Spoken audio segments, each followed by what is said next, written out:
Yeah, well, that's the thing, is that most of the people who have $1 million or more in the United States are old.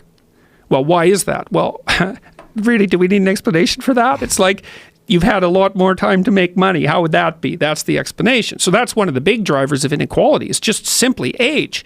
But it's not obvious that the old rich people have an advantage over the young starting out people.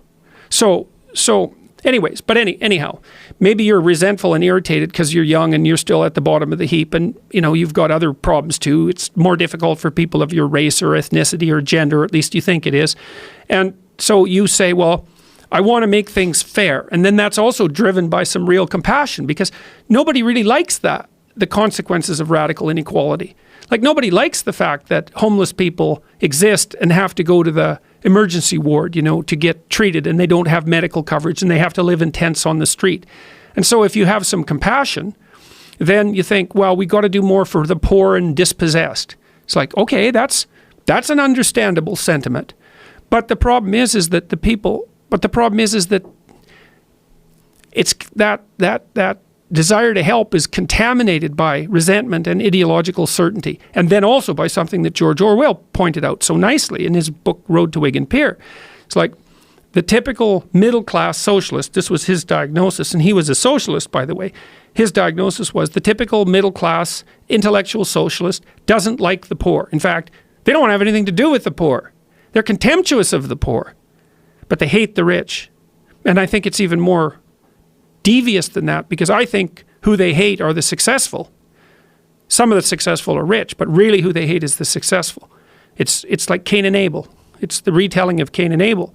And so there's some positive motivations for being engaged on the left, and there's a lot of negative motivations as well. And the people who are really driven by the radical left ideology, the real radicals, they're almost all driven by resentment and hatred, as far as I'm concerned. Now, let's look at both extremes. So back to the idea of the ideological and verbal territory.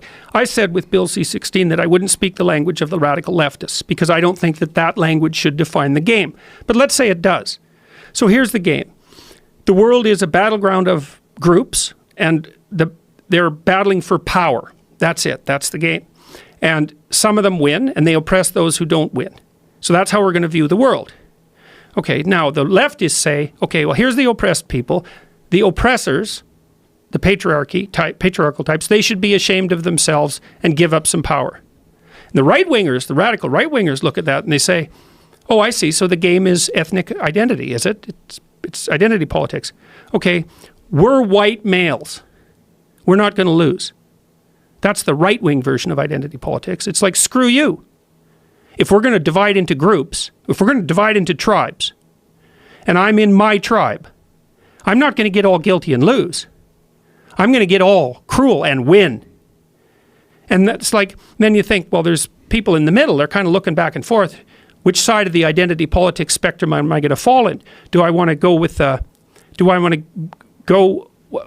want to be driven primarily by compassion, and am I going to accept guilt for my historical privilege? So that's one possibility. And then I'm the oppressor. I'm the member of the oppressor group. Or am I going to say, oh, no, to hell with that. I'm just going to play to win. Well, then I'm going to go to the right. It's like, well, my sense is, how about we don't play either of those games? And the reason we shouldn't play them is, well, the Soviets played the left-wing game and like killed who knows how many tens of millions of people. You can't even count it accurately. The estimates range from 20 to 100 million. Those are pretty big error bars. And the Maoists, maybe 100 million, certainly 60 million. So, okay, that didn't work out so well. And then there's the Nazis, like they played ethnic identity politics and racial superiority. It's like, what do we want to play that game? See, what I've been trying to do, really what I've been trying to do for the last 30 years is say, look, there's heavy temptations to play those sorts of games. But that's not the only game in town. It's a much better game to play individual. It's like, get your act together. Stand up in the world. Make something of yourself. Stay away from the ideological oversimplifications.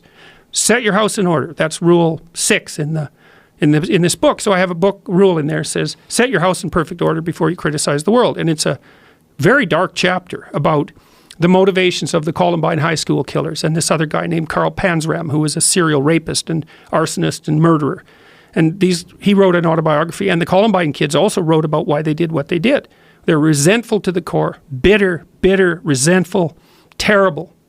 And, well, I'm suggesting that people stay away from that resentfulness and bitterness, even though life is hard and there's malevolence in the world.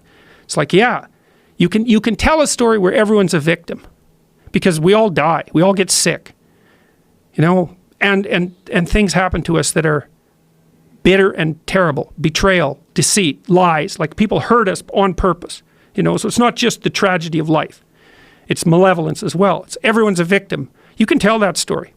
The problem is, if you tell that story and you start to act it out, you make all of that worse. That's the problem. And this is why partly I got attracted to Christian imagery, at least in part, because there's an idea in Christianity that you should pick up your goddamn cross and walk up the hill. And that's dramatically, that's correct. That's the right answer. It's like, you've got a heavy load of suffering to bear, and a fair bit of it's going to be unjust. So what are you going to do about it? Accept it voluntarily and try to transform as a consequence. That's the right answer. It's the right answer, because the rest of it is tribalism, and we're too technologically powerful to get all tribal again.